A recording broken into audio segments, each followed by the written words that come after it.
नारायण दोस्तों।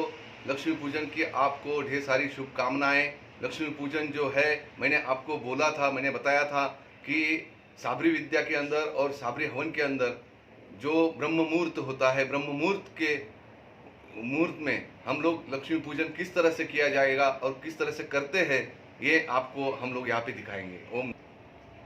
देखिए दोस्तों, माता लक्ष्मी जी की स्थापना किस तरह से की गई है। यहाँ पे कलश जो है वो माता लक्ष्मी के बाएं बाजू में होना चाहिए। जाके हम लोगों ने यहाँ पे कमल गट्टा की जो माल है उसको रखा हुआ है। जो अपने घर में जो जितना जो पैसा है उसमें अगर कोरा नोट बोलते हैं, जिस तरह से जिसको यूज़ किया नहीं गया हो, ऐसे नोट यहाँ पे हम लोगों ने रखी हुई है। 5 घड़े हैं जिसमें बताशा और लाया से वो पूर्ण भरा हुआ है। 5 फल है। और मैंने आपको जो साबरी विद्या के अंदर वस्तुएं बताई थी, तो वो काष्ठ औषधि जो है वो यहाँ पे रखी गई है। यहाँ पे एक काष्ठ औषधि रखी गई है और हमने बहुत सारी काष्ठ औषधि को आज सिद्ध किया है। उसके बाजू में जो है इसको हम लोग माता लक्ष्मी बोलते हैं। जो घर में हम लोग उसका सम्मान करते हैं और घर में उसके उससे हम लोग पूरे आशीर्वाद के साथ पूजन करते हैं। उसके बाद में धनिया और गुड़ का यहाँ पे भोग लगाया गया है माता लक्ष्मी जी को। और जो बही है और पेन भी वहाँ पे रखा गया है, उसका पूजन होता है।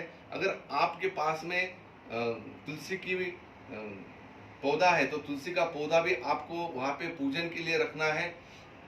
2 दीपक जलाने हैं, 2 पंक्ति जलानी है।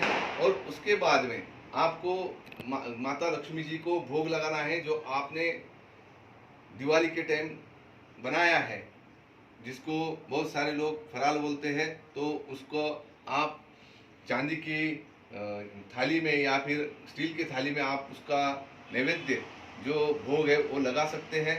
और साबरी हवन का ये हवन कुंड है जिसमें हम लोगों ने साबरी मंत्र से सब हवन किया।